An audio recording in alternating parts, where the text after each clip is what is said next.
When you hear the word humanity, is it just limited to humans?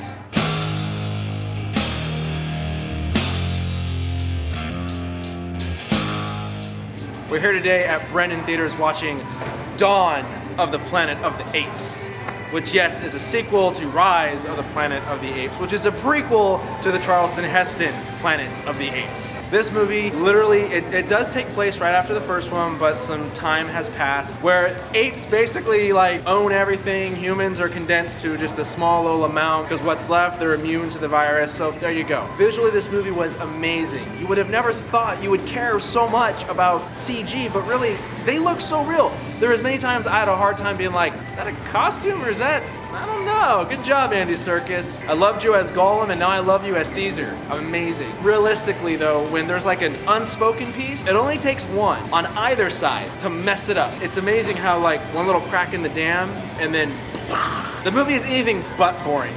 You care about everybody, you care about the characters, whether you like them, didn't like them, you cared, you got invested in this. Why couldn't Transformers be like that? All in all, go see this movie. I feel it's probably one of the better movies of the summer. Perfect time too, it's like right in the middle of everything. Go see it, it's worth it. You will not be disappointed. Rather it be the human actors, the CG actors, everything about this movie I liked. I gotta give it a 10 out of a 10.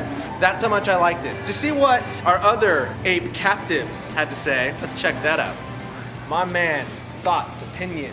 The movie was great. It was a lot. First of all, I didn't want to see the movie when I heard we were watching it. I had no desire, but I'm glad I did because I think it's a great view of humanity as a whole. The concept of the entire movie is about just being open-minded about people. It keeps you enticed in the characters. It keeps you caring about both sides, and it really has a good moral lesson to it, which doesn't shove down your throat. It's just kind of there if you want to learn it. It was kind of slow at the beginning. It took a little too long to get to the point. Aside from that, I thought it was fantastic. I liked it. It was good.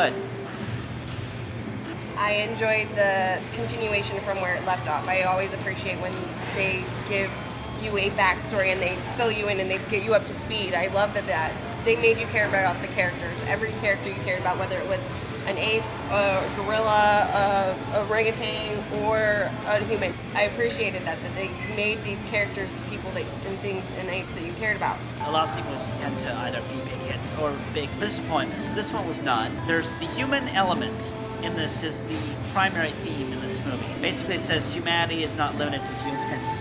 But the apes are only smart because we made them that way scientifically. It's not like an evolutionary thing, as the earlier movies of Charlton Heston had implied. It's nice to have a specific purpose of why things have happened in this. Visually, it was phenomenal. Music was pretty good. I don't remember who did the music, and I've honestly never heard of Matt Reeves. I've heard of Keanu Reeves. I've heard of Christopher Reeve. On a scale of 1 to 10, what do you give it and why? I give it a 9 because it was a good movie. It had a lot of emotion, it had good parts, bad parts. It was a very good movie. I actually give it a 9 out of 10. Hesitant to give it a perfect score because it did drag at the beginning. I do believe it is a fantastic movie. I couldn't imagine not seeing it. It's one of those films that is so masterfully crafted, from the special effects to the characters to the emotional journey. You can't miss this one. It's well worth watching. Whether you watch it in theaters or you rent it when it comes out, I highly suggest seeing this movie. 9 out of 10. 9.9 is about as big of a score as I'd get anything, but this one's a solid 9. It's not the best movie ever made. It has some little tiny cliches here and there that help move the story along, but that's necessary. So it's nothing completely new or original, but it's a very well-made, rebooted franchise that's continuing to kick butt. Go on ahead and like, favorite, comment, subscribe to the channel if you haven't done that already. Get this out there, letting everybody know. And if you want, go ahead and shoot some comments, feedback, favorite Charlton Heston movie, or favorite monkey, ape in this movie, other movies. We want to know. Tip of the day, keep your kids at home. And as always, we're letting you know before you go at Brennan Theaters.